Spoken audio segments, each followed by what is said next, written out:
In the early 17th century, the first African slaves were brought to the shores of North America, marking the beginning of a dark chapter in the nation's history.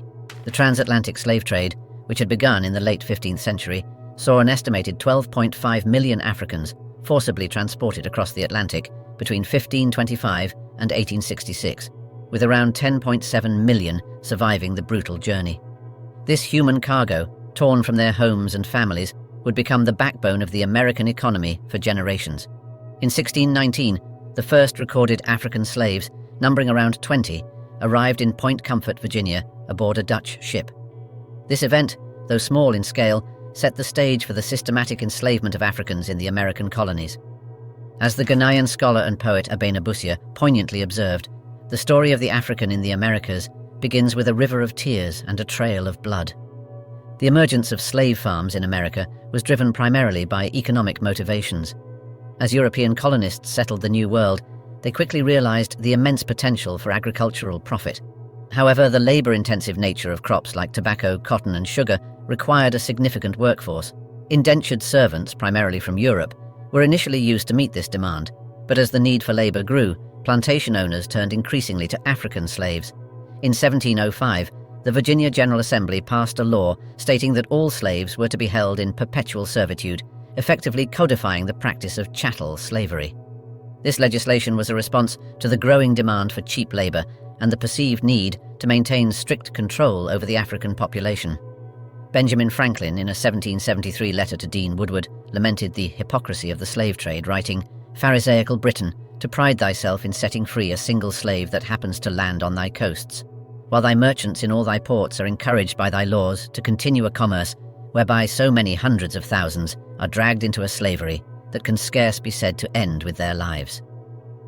The first slave farm in North America was established in 1619 in Jamestown, Virginia. By the late 17th century, slavery had become firmly entrenched in the American colonies, particularly in the South. The invention of the cotton gin by Eli Whitney in 1793 revolutionized the cotton industry, making it even more profitable and leading to a dramatic expansion of slave farms across the southern states. In South Carolina, for example, the slave population grew from around 7,000 in 1700 to over 100,000 by 1790. This rapid expansion was fueled by the insatiable demand for cotton from the textile mills of the North and Great Britain.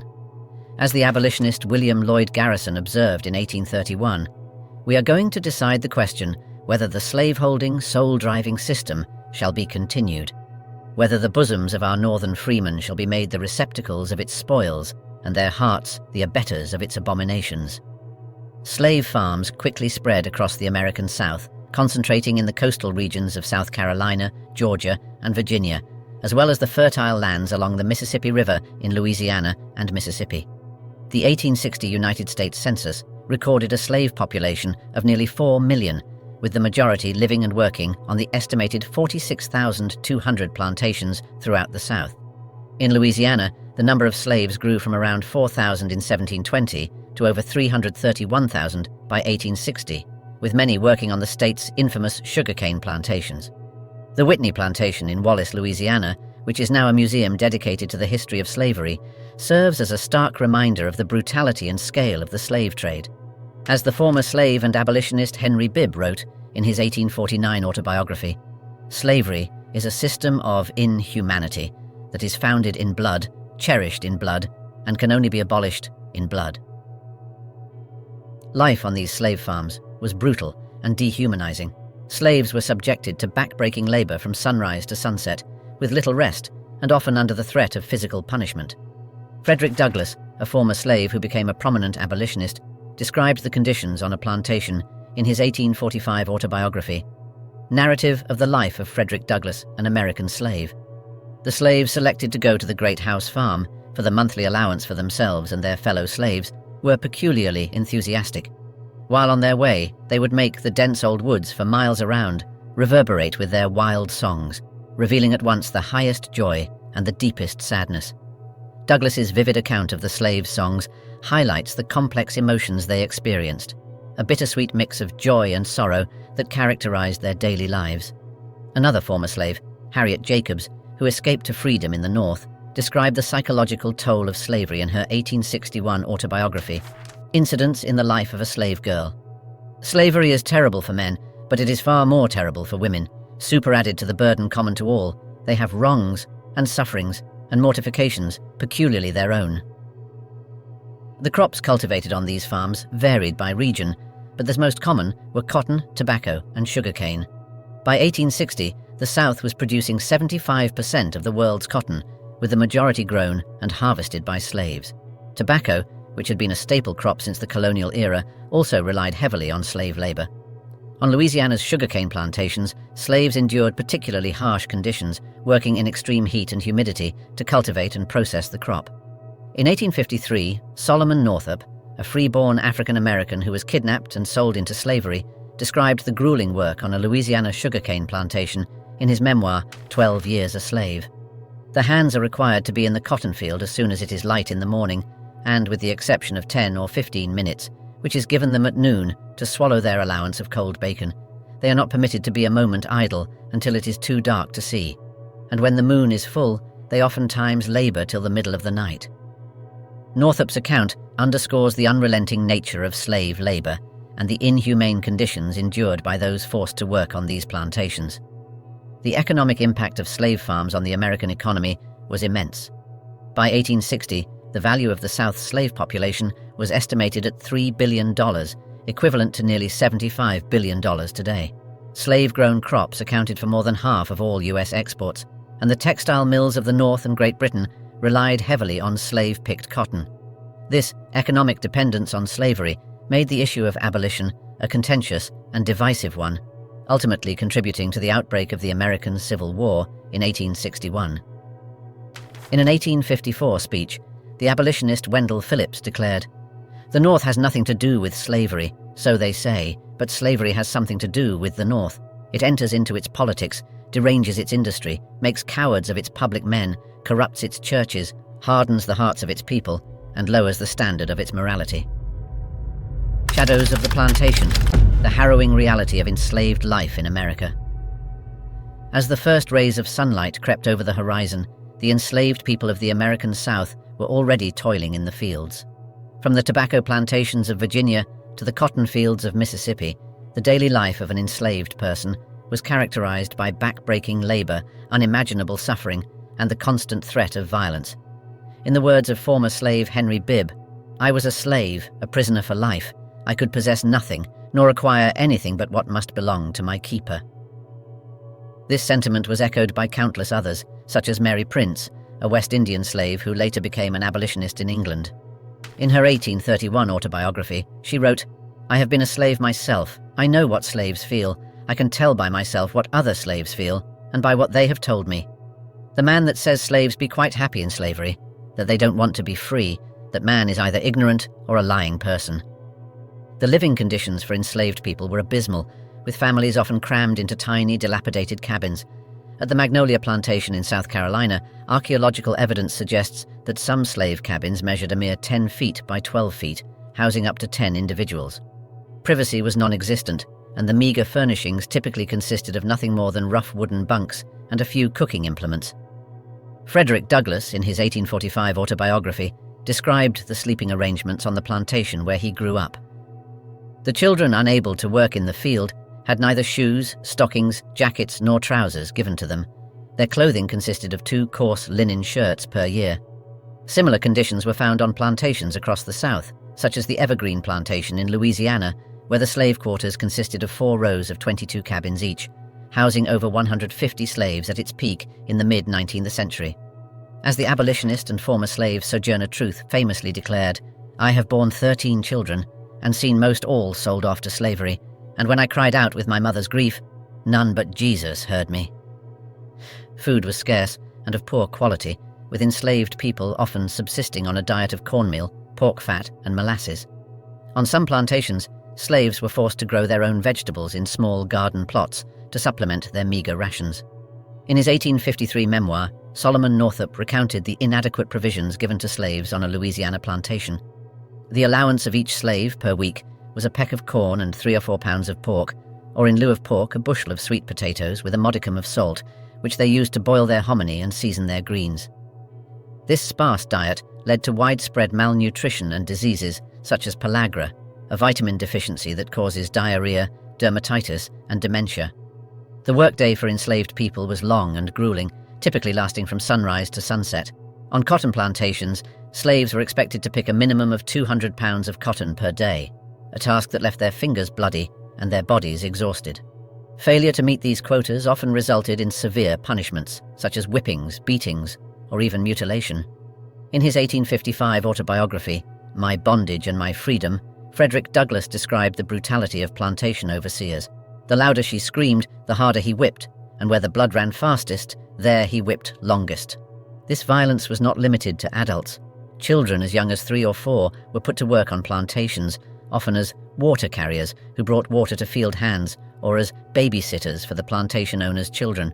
In 1852, escaped slave and abolitionist Moses Roper wrote of his experiences. "I have often seen the overseer beat my mother when she was in travail, and he would make her get up and go to work almost as soon as she was delivered of her child." Medical care for enslaved people was virtually non-existent, with plantation owners often viewing slaves as expendable commodities. Diseases like cholera, dysentery, and pneumonia ran rampant through slave quarters, claiming countless lives. In some cases, enslaved women were subjected to medical experimentation, such as the infamous surgeries performed by J. Marion Sims, who operated on enslaved women without anesthesia in the 1840s. This lack of basic medical attention contributed to the high mortality rates among enslaved populations, with the average life expectancy of a slave in 1850 being just 21.4 years. On some plantations, the infant mortality rate was as high as 50%. As former slave and abolitionist Sarah Parker Remond observed in an 1859 speech, "The slave mother's heart bleeds when she thinks of her children, for she knows not at what moment they may be torn from her bosom and sold where she may never more behold them." The psychological impact of slavery on those who endured it cannot be overstated. Families were torn apart, with children ripped from their mothers' arms and sold to distant plantations. The mistreatment of enslaved women by white slaveholders was rampant, as illustrated by the tragic story of Celia, an enslaved woman in Missouri, who was repeatedly subjected to unwanted advances by her owner and later executed for killing him in self-defense in 1855. The constant fear, degradation, and trauma experienced by enslaved people left deep scars that echoed through generations. As the former slave and abolitionist William Wells Brown wrote in his 1847 memoir, "Slavery has fixed a deep gulf between the two races, a dark abyss into which I fear both the oppressed and the oppressor will ultimately fall." This trauma was compounded by the systematic dehumanization of enslaved people who were treated as property rather than human beings. Sparks of defiance, resistance and rebellion in the face of slavery. In the suffocating darkness of the slave quarters, whispers of resistance drifted through the air like wisps of smoke. From the tobacco fields of Virginia to the sugarcane plantations of Louisiana, enslaved people across the American South fought against their oppressors in ways both subtle and overt, risking their lives for a chance at freedom. As Harriet Tubman, the famed conductor of the Underground Railroad, once said, "I had reasoned this out in my mind. There was one of 2 things I had a right to, liberty or death. If I could not have one, I would have the other." One of the most common forms of resistance was the work slowdown, a tactic that allowed enslaved people to assert some control over their labor. By feigning illness, breaking tools, or simply working at a glacial pace, they could sabotage the plantation's productivity and frustrate their overseers. In his 1845 autobiography, Narrative of the Life of Frederick Douglass, an American Slave, Douglass recounted how he and his fellow slaves would sometimes make the dense old woods for miles around reverberate with their wild songs, using music as a way to resist the dehumanizing effects of slavery. This tactic was also employed by enslaved people on the Sea Islands of South Carolina and Georgia, who developed a unique musical tradition known as the shout, a rhythmic call and response style of singing and dancing that served as both a form of spiritual expression and a way to communicate covertly in the presence of their overseers. Escape attempts were another form of resistance, with countless enslaved people risking their lives to flee the plantations that held them captive. The Underground Railroad, a clandestine network of routes and safe houses, helped thousands of slaves escape to freedom in the North and Canada. Harriet Tubman, born into slavery in Maryland around 1820, became one of the most celebrated conductors on the Underground Railroad, leading an estimated 70 slaves to freedom over the course of 13 missions. Her courage and tenacity earned her the nickname Moses, a testament to her role as a deliverer of her people. Another notable figure in the Underground Railroad was William Still, a free-born black man who helped over 800 enslaved people escape to freedom as the director of the Philadelphia Anti-Slavery Society's Vigilance Committee. In his 1872 book, The Underground Railroad Records, Still wrote, "The heroism and desperate struggle that many of our people had to endure should be kept green in the memory of this and coming generations." While individual acts of resistance were common, enslaved people also staged larger-scale revolts and rebellions that shook the foundations of the slaveholding South. In 1739, the Stono Rebellion saw around 20 enslaved Africans march through the South Carolina countryside, recruiting fellow slaves and killing at least 20 white people before being suppressed by militia forces. The rebellion, which lasted for several days and covered over 20 miles, struck fear into the hearts of white slaveholders and led to the passage of even more oppressive slave codes. The rebels, led by a man named Jemmy, were heavily influenced by the Catholic teachings they had been exposed to in the Spanish colony of Florida, where many had been previously enslaved. As historian Peter H. Wood wrote in his book, Black Majority, the Stono Rebellion was the largest and bloodiest revolt ever staged in Britain's mainland North American colonies. Another significant uprising was the 1831 rebellion led by Nat Turner in Southampton County, Virginia.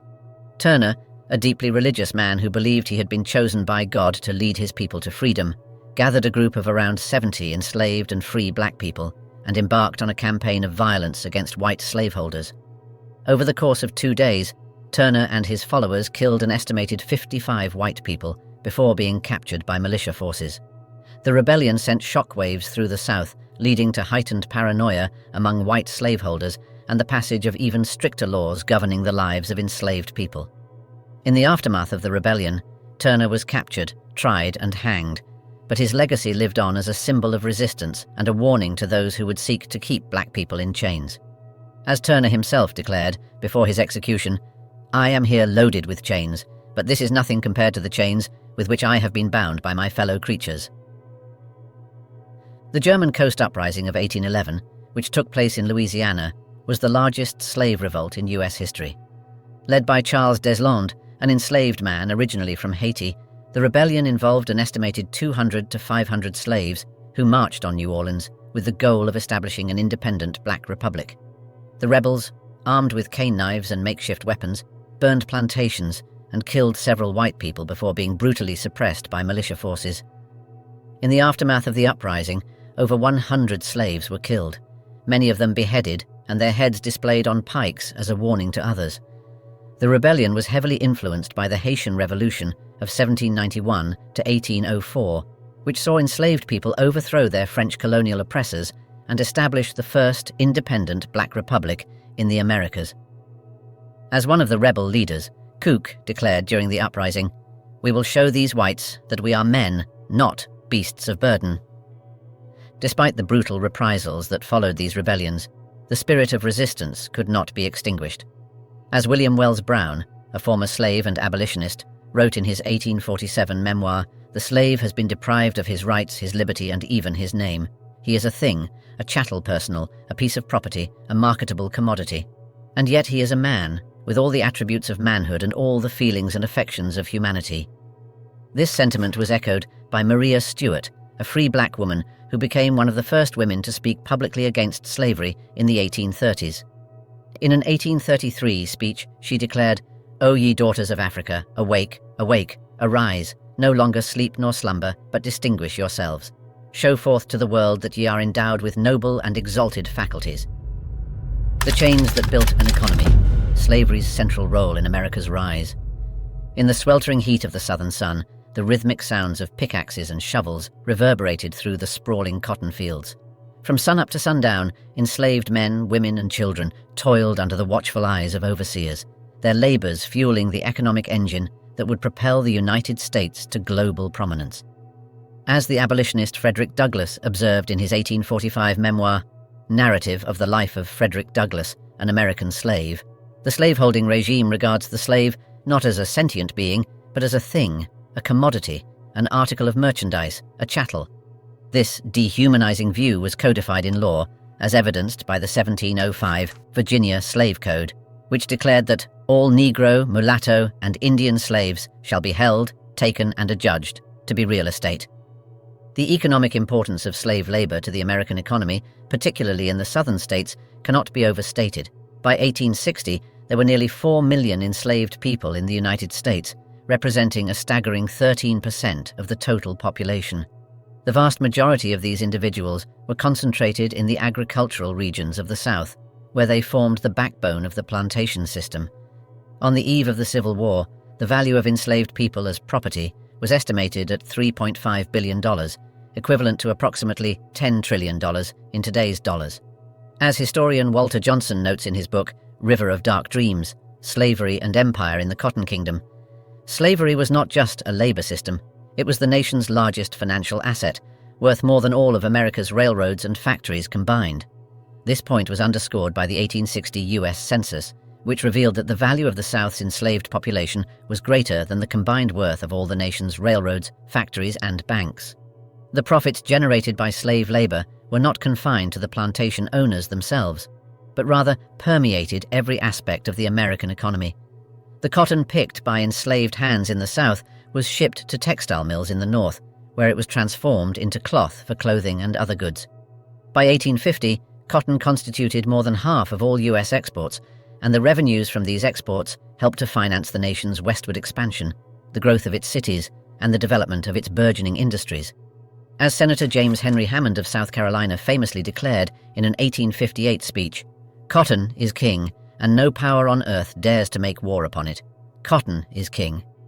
This sentiment was echoed by James DeBow, a prominent Southern economist and statistician who wrote in his influential journal DeBow's Review, "The cotton crop of the United States is the wonder of the age and the chief source of our power and influence abroad." The profits from slave labor did not merely line the pockets of Southern plantation owners, but also flowed northward, fueling the growth of industries and financial institutions. New England textile mills in particular were heavily dependent on Southern cotton, and many of the region's most prominent families, such as the Lowells and the Appletons, owed their fortunes to the slave trade. As historian Eric Foner notes in his book, The Fiery Trial, Abraham Lincoln and American Slavery, the slave economy of the southern states had ripple effects throughout the United States, with plenty of merchants in New York City, Boston, and elsewhere profiting from the slave trade and investments in slave-powered industries. This point was driven home by the abolitionist William Lloyd Garrison, who declared in an 1831 speech, "Every man who eats the bread of slavery is a man-stealer and deserves to have his name recorded among felons and handed down to posterity as an object of universal execration." The economic reach of slavery extended beyond the borders of the United States as well. The cotton picked by enslaved laborers fed the textile mills of Great Britain, fueling the Industrial Revolution and cementing the United States' position as a major player in the global economy. By 1860, nearly 80% of the cotton consumed by British textile mills came from the American South, and the revenues generated by this trade helped to finance the construction of vast transportation networks, including railroads and canals, that would facilitate the further expansion of American commerce. As historian Sven Beckert notes in his book, Empire of Cotton, A Global History, cotton, and with it slavery, became the driving force of a new, globally interconnected economy that reshaped the world. The economic impact of slave labor was not limited to the agricultural sector, however. Enslaved people were also put to work in a wide range of other industries, from ironworks and mines to lumber mills and shipyards. In cities such as Charleston and New Orleans, enslaved laborers worked as dock workers, construction workers, and domestic servants, their labors integral to the functioning of the urban economy. As historian Ira Berlin writes in his book, Many Thousands Gone, The First 2 Centuries of Slavery in North America, slavery was not a sideshow in American history, but the main event. This point was underscored by the fact that in 1860, nearly half of all enslaved people in the United States lived in cities and towns, rather than on plantations. The profits generated by slave labor helped to create a small but immensely wealthy class of plantation owners who wielded enormous political and economic power. These individuals, known as the slaveocracy or the plantocracy, dominated Southern society and politics, using their influence to shape national policies on issues such as tariffs, banking, and westward expansion. As South Carolina Senator John C. Calhoun declared in an 1837 speech, "I hold that in the present state of civilization, where two races of different origin and distinguished by color and other physical differences, as well as intellectual, are brought together, the relation now existing in the slaveholding states between the two is, instead of an evil, a good, a positive good. This view was echoed by Mississippi Senator Albert G. Brown, who declared in an 1858 speech, "I believe that slavery is a positive good, that it is a necessary institution, that it is the only relation which can exist between the two races, and that it is the duty of every Southern man to maintain and defend it." The economic importance of slavery was not lost on those who sought to abolish the institution. In his 1854 book, Slavery and the Internal Slave Trade in the United States, abolitionist Theodore Dwight Weld wrote, "The blood of the slave is the seed of the cotton plant, and all its profits are steeped in the sweat and tears and blood of the bondman." This sentiment was echoed by Frederick Douglass, who declared in an 1852 speech, "The slave is the foundation of our commerce, the cornerstone of our republicanism. He is the sinew of our strength, the bone of our prosperity." The abolitionist movement gained momentum in the 1830s and 1840s as activists such as William Lloyd Garrison, Harriet Beecher Stowe, and Sojourner Truth worked to expose the brutal realities of slavery and galvanize public opinion against the institution. The economic impact of slavery would ultimately prove to be a double-edged sword for the United States. While the institution generated immense profits and fueled the nation's rise to global prominence, it also sowed the seeds of regional division and conflict that would eventually lead to the Civil War.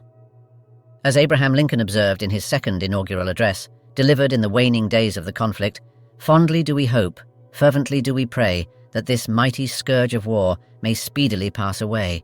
Yet, if God wills that it continue until all the wealth piled by the bondsman's 250 years of unrequited toil shall be sunk, and until every drop of blood drawn with the lash shall be paid by another drawn with the sword, as was said 3,000 years ago, so still, it must be said, the judgments of the Lord are true and righteous altogether." Whispers in the Quarters, the hidden world of enslaved culture and community. As the sun dipped below the horizon, the sound of hushed voices and muffled laughter drifted through the cramped, dimly lit slave quarters. In these moments of respite from the back-breaking labor of the fields, enslaved men and women gathered to share stories, songs, and memories of a homeland many had never seen. Born into bondage on the plantations of the American South, they had been stripped of their freedom, their dignity, and even their names. Yet, despite the dehumanizing conditions of slavery, these individuals managed to forge a rich cultural heritage and a sense of collective identity that would endure for generations. As the former slave and abolitionist Frederick Douglass wrote in his 1855 autobiography, "My Bondage and My Freedom," "The slave's happiness is not the end sought by slavery. It is indeed a conceded point that to make a contented slave, you must make a thoughtless one. It is necessary to darken his moral and mental vision, and, as far as possible, to annihilate his power of reason." The cultural practices and traditions of enslaved communities were shaped by the diverse African backgrounds of their members. Torn from their native lands and thrust into a foreign world, enslaved Africans brought with them a wealth of knowledge, skills, and beliefs that would form the foundation of a new, distinctly African-American culture. As historian Ira Berlin notes in his book, Many Thousands Gone, The First 2 Centuries of Slavery in North America, the African diaspora was a cultural diaspora, and the men and women who were swept up in it carried with them their language, their religion, their aesthetic sensibilities, their ways of knowing and doing. This cultural diversity was reflected in the various ethnic groups represented among the enslaved population, including the Akan, Yoruba, Igbo, and Mandinka peoples of West Africa. One of the most important aspects of enslaved culture was the preservation of African religious traditions. Despite the efforts of slaveholders to convert their human property to Christianity, many enslaved people continued to practice their native religions in secret. Historian Albert J. Raboteau, in his book Slave Religion, The Invisible Institution in the Antebellum South, estimates that only about 10% of enslaved people in the United States were Christians by 1860. The rest maintained a rich spiritual life, rooted in African traditions such as Vodun, Santeria, and Conjure. These practices often involved the use of charms, amulets, and herbal remedies to protect against evil spirits and cure illnesses. As one former slave, William Wells Brown, recalled in his 1847 autobiography, Narrative of William W. Brown, a Fugitive Slave, "There was not a man or woman on the plantation, but that believed in conjuration, and some of them had great faith in their own powers of conjuring. These religious practices often took place in hidden locations, such as the secluded woods or the remote corners of plantations, where enslaved people could gather to pray, sing, and dance without fear of punishment. These gatherings, known as brush arbor meetings or hush harbors, provided a rare opportunity for enslaved people to express themselves freely and connect with their spiritual traditions. Music and dance were another crucial element of enslaved culture, serving both as a means of expression and a form of resistance. Work songs, spirituals, and field hollers provided a rhythmic accompaniment to the grueling labor of the plantations, while also allowing enslaved people to communicate with each other and express their deepest emotions. As historian Lawrence Levine writes in his book Black Culture and Black Consciousness, the spirituals are full of coded messages of double meanings, of metaphors which not only describe the slaves' relationship to God, but their relationship to their masters and to the institution of slavery itself. Songs like Steal Away to Jesus and Wade in the Water contained hidden messages about escape and resistance, while others like Swing Low, Sweet Chariot, and Sometimes I Feel Like a Motherless Child expressed the profound sorrow and longing of the enslaved experience. Enslaved people also used music and dance to preserve their African heritage and create a sense of community. In the late 18th and early 19th centuries, enslaved Africans in New Orleans gathered on Sundays in the city's Congo Square to dance, sing, and play traditional African instruments such as the banjo and the drum. These gatherings, which drew both enslaved and free people of color, helped to keep African cultural traditions alive and provided a rare opportunity for social interaction and self-expression. As one observer wrote in 1819, the African slaves meet on the green by the swamp and rock the city with their Congo dances. Similar gatherings took place on plantations throughout the South, where enslaved people would come together to perform the ring shout, a rhythmic circular dance that incorporated elements of African spirituality and European folk traditions. Family and kinship networks were another critical aspect of enslaved culture and identity. Despite the constant threat of separation through sale, enslaved people formed close-knit communities based on shared experience, cultural traditions, and blood ties. Extended family networks, often stretching across multiple plantations, provided a sense of belonging and support in the face of unimaginable hardship. As historian Herbert Gutman notes in his book, The Black Family in Slavery and Freedom, 1750 to 1925, the most significant social unit in the slave quarters was the family household, defined as a group of people who regularly shared a common residence and common food supply. These households often included multiple generations of family members, as well as fictive kin, who were not related by blood but had been informally adopted into the family. The importance of family in enslaved culture is reflected in the naming practices of enslaved people. Many enslaved parents gave their children African names, such as Kojo, Kwashe, and Minta, as a way of connecting them to their ancestral heritage. Others used familial surnames to mark their kinship ties, even if they had no legal right to do so. As historian Brenda Stevenson writes in her book, Life in Black and White, Family and Community in the Slave South, surnames provided a means for slaves to assert their own sense of self and kin in a world that denied them legal identities.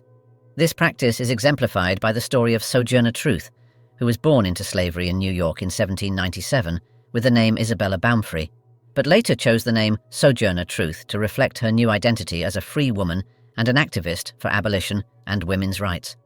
The cultural practices and social structures of enslaved communities also served as a means of resistance against the dehumanizing conditions of slavery. By maintaining their own traditions, values, and ways of life, enslaved people asserted their humanity and challenged the notion that they were mere property. As Frederick Douglass wrote in his 1855 autobiography, My Bondage and My Freedom, the slave system, in its whole and in its details, was utterly hateful to me. I hated it in all its aspects, its wrongs, its injustice, its immorality, its degradation, its brutality. I hated the coffle gang, the slave driver, the whip, the fetter, and the branding iron. I hated everything that reminded me of my condition. The Unshackling, America's long march toward emancipation. In the flickering candlelight of a small New England church, a group of men and women gathered, their faces etched with determination. It was the year 1831, and these brave souls had come together to form the New England Anti-Slavery Society, one of the first organized abolitionist movements in the United States. Among them was William Lloyd Garrison, a fiery orator and journalist who would become one of the most influential figures in the fight against slavery. In the inaugural issue of his newspaper, the liberator, Garrison boldly declared, "I will be as harsh as truth and as uncompromising as justice. On this subject, I do not wish to think or speak or write with moderation."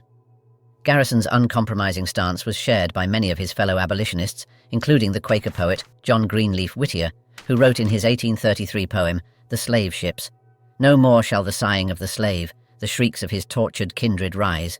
In dread appeal to the pitying skies. The voice of the bondman shall be heard, ringing in freedom's holy word." Garrison's words echoed the growing sentiment among a small but vocal group of Americans who believed that the institution of slavery was a moral abomination that had to be eradicated. The abolitionist movement had its roots in the Quaker community, which had been advocating for the abolition of slavery since the late 17th century.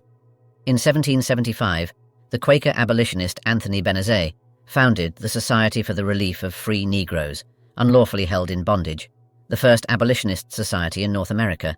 Benezet, who had been born in France and immigrated to Philadelphia in 1731, was a tireless advocate for the rights of African Americans, and his writings helped to inspire a generation of abolitionists.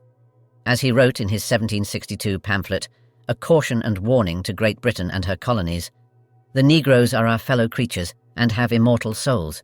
They have the same right to liberty that we have. They have the same natural affections and are equally sensible of pain and grief." However, it wasn't until the early 19th century that the movement began to gain wider traction, thanks in large part to the efforts of black abolitionists such as Frederick Douglass, who escaped from slavery in 1838 and became one of the most powerful voices in the anti-slavery cause. Born into slavery in Maryland in 1818, Douglass had been taught to read and write by his owner's wife, a rare and dangerous act that was strictly forbidden by law. After escaping to the North, Douglass quickly became a prominent figure in the abolitionist movement, using his oratorical skills and his personal story of liberation to sway public opinion. In his 1845 autobiography, Narrative of the Life of Frederick Douglass, an American Slave, Douglass wrote, "I have often been awakened at the dawn of day by the most heart-rending shrieks of an own aunt of mine, whom he used to tie up to a joist and whip upon her naked back till she was literally covered with blood." The abolitionist movement faced significant obstacles, not least of which was the deeply entrenched economic and political power of the slave-holding states. In the early days of the Republic, slavery had been a contentious issue, with many of the founding fathers, including Thomas Jefferson and George Washington, expressing moral qualms about the practice. In his 1785 Notes on the State of Virginia, Jefferson wrote, "The whole commerce between master and slave is a perpetual exercise of the most boisterous passions, the most unremitting despotism on the one part, and degrading submissions on the other." However, the invention of the cotton gin in 1793 had made slavery hugely profitable, and by the mid-19th century, the southern states were heavily dependent on slave labor to sustain their agricultural economy. As a result, any attempt to abolish slavery was met with fierce resistance from southern politicians and plantation owners. Despite these challenges, the abolitionists persisted in their efforts to bring an end to the peculiar institution. One of the most significant moments in the early abolitionist movement came in 1831, when Nat Turner, an enslaved preacher in Virginia, led a rebellion that resulted in the deaths of over 50 white people. The Turner Rebellion sent shockwaves through the South and sparked a wave of repressive legislation aimed at controlling the enslaved population. However, it also galvanized the abolitionist movement, which saw Turner as a martyr in the fight against slavery. In his 1832 pamphlet, The Confessions of Nat Turner, Thomas R. Gray, the lawyer who interviewed Turner before his execution, wrote, "He is a complete fanatic, or plays his part most admirably. On other subjects, he possesses an uncommon share of intelligence, with a mind capable of attaining anything, but warped and perverted by the influence of early impressions." In the decades that followed, the abolitionist movement continued to gain momentum, thanks in large part to the tireless efforts of activists like Frederick Douglass, Sojourner Truth, and Harriet Tubman. Sojourner Truth, who had been born into slavery in New York and escaped to freedom in 1826, became one of the most powerful voices in the anti-slavery and women's rights movements. In her famous 1851 speech, "Ain't I a Woman?", delivered at the Ohio Women's Rights Convention, Truth declared, "That man over there says that women need to be helped into carriages and lifted over ditches and to have the best place everywhere. Nobody ever helps me into carriages or over mud puddles, or gives me any best place, and ain't I a woman?" As the abolitionist movement gained strength, so too did the backlash against it. In 1850, Congress passed the Fugitive Slave Act, which required northern states to return escaped slaves to their southern owners and imposed harsh penalties on anyone who aided in their escape. The act was met with outrage in the North, where many people saw it as a violation of their moral and religious principles. In his 1852 novel Uncle Tom's Cabin, which became a sensation and helped to turn public opinion against slavery, Harriet Beecher Stowe wrote, "The law of God, written on the heart, cannot be repealed by any human enactment." Stowe's novel, which told the story of a kind and pious slave named Uncle Tom and his cruel master Simon Legree, became a rallying cry for the abolitionist movement and helped to mobilize public opinion against the evils of slavery. Despite the opposition, the abolitionist movement continued to build momentum throughout the 1850s, thanks in part to the growing sectional tensions between the North and the South. In 1854, Congress passed the Kansas-Nebraska Act, which allowed the residents of those territories to decide for themselves whether to allow slavery. The act led to a period of bloody conflict known as Bleeding Kansas, as pro- and anti-slavery forces battled for control of the territory. The violence in Kansas, along with the ongoing debate over the expansion of slavery into new territories, helped to fuel the rise of the Republican Party, which was founded in 1854 on a platform of opposition to slavery. As the party's first presidential candidate, John C. Fremont declared in his 1856 campaign slogan, "Free soil, free speech, free labor, and free men." The election of Abraham Lincoln as president in 1860 marked a turning point in the struggle over slavery. Lincoln, who had opposed the expansion of slavery into new territories, was seen as a threat to the Southern way of life, and his election prompted 7 Southern states to secede from the Union, forming the Confederate States of America. The Civil War that followed would ultimately lead to the abolition of slavery, thanks in large part to Lincoln's Emancipation Proclamation of 1863, which declared that all slaves in rebel states were forever free. As we delve into the history of slavery farms, it's vital to remember the names and faces of those who endured unimaginable hardships. From the harrowing tales of Harriet Tubman's courageous escapes to the poignant words of Frederick Douglass, "If there is no struggle, there is no progress." These stories remind us of the resilience and strength of the human spirit. Reflecting on this dark chapter, we honor their memory and vow to learn from the past. Thank you for joining us on this journey. Until next time, stay curious, stay informed, and never stop seeking justice. Goodbye.